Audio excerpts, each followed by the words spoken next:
I remember back in 2016, 2018 era when you had the Debate Me Bro happening on YouTube. I went on a lot of streams with libertarians, anarcho-capitalists, very smart people, incredibly intelligent. They called me dumb because they said that I don't understand. I'm a brainlet because I was asking for the government to legislate the internet.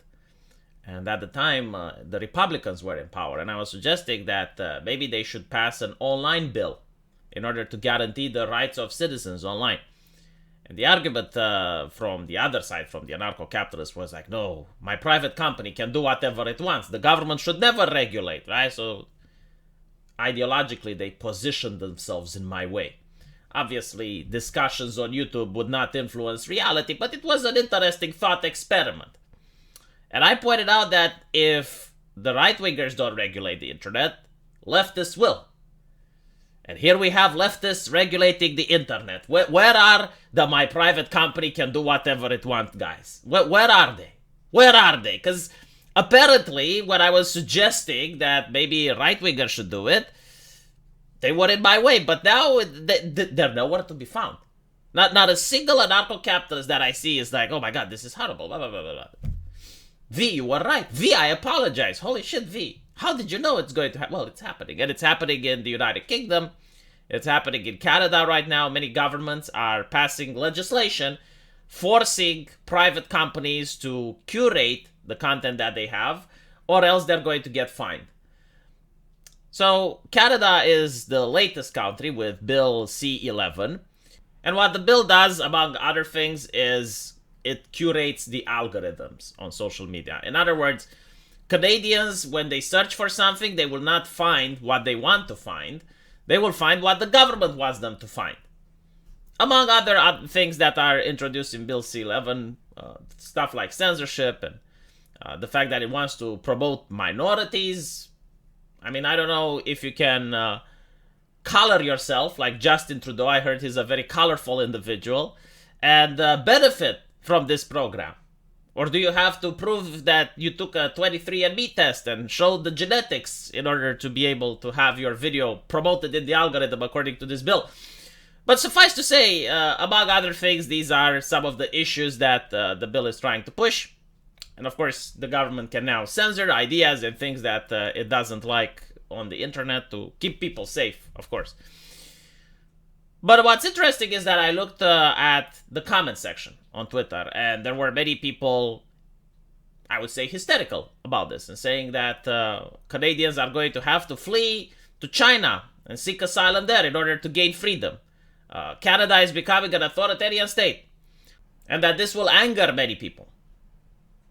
I would like to say something that may upset some of you, but this is the truth, unfortunately. On this channel, I talk about the truth, not what you guys want to hear. I tell it how it is.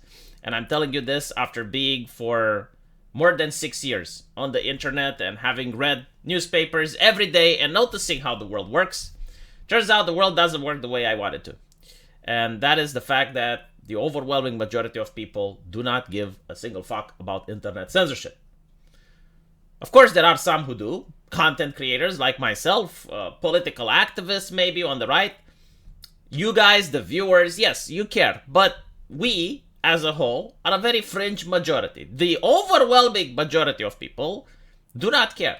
As in, they do not get involved. If the internet was censored tomorrow, unless it censors them personally, and even then, they do not care. Like, even when the person gets censored personally, they might be like, oh, well, I'll just log off, you know. So, the overwhelming amount of people not care. And in fact, I would add that there is another group of people, another minority, but this one is actually very loud and has a lot of money, that does want censorship. Like, these people would be screaming if the internet was uncensored tomorrow. We saw what happened with Twitter when Elon Musk took over. And the first thing he said is like, okay, well, we're going to stop censoring as much. We're still going to censor, just not as much. You saw the freak out that happened. So, this bill is not going to cause any ripples. It's not going to upset people. From what I can gather, most people in Canada goes like, well, television is regulated, why can't the internet be regulated as well? That is the argument that they're using. So, when it comes to online censorship, I would say that across the world, actually, most people do not care. Because most people do not use the internet for politics, and most people do not get censored personally.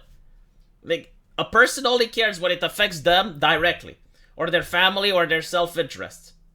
But if it doesn't, they genuinely don't care.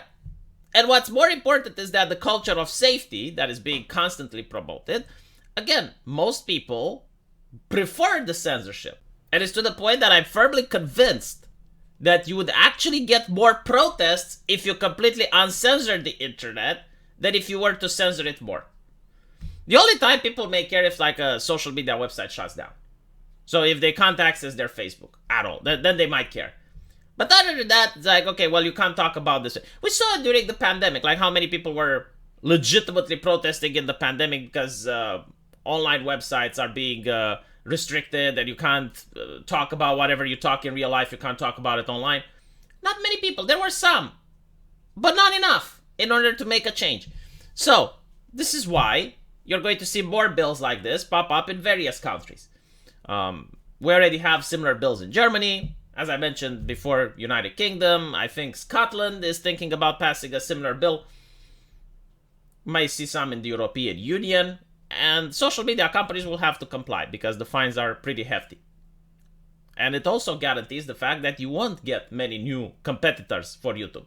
YouTube does have the money and resources in order to make sure that they have different algorithms to censor based on different countries. So for example, if they want to do business in the Middle East, they have to censor against blasphemy.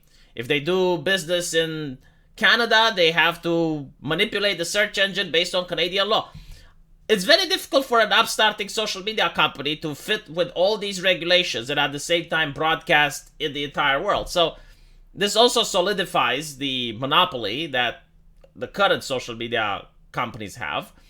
And at the same time, it makes sure that new companies have a very difficult time setting up. So I think that the culture war regarding whether or not the internet should be censored or not is over. The people advocating for censorship have won. In the future, we're going to see more of it rather than less. Again, this is something that I'm saying based on predictions, based on arguments, and it's not something that I want.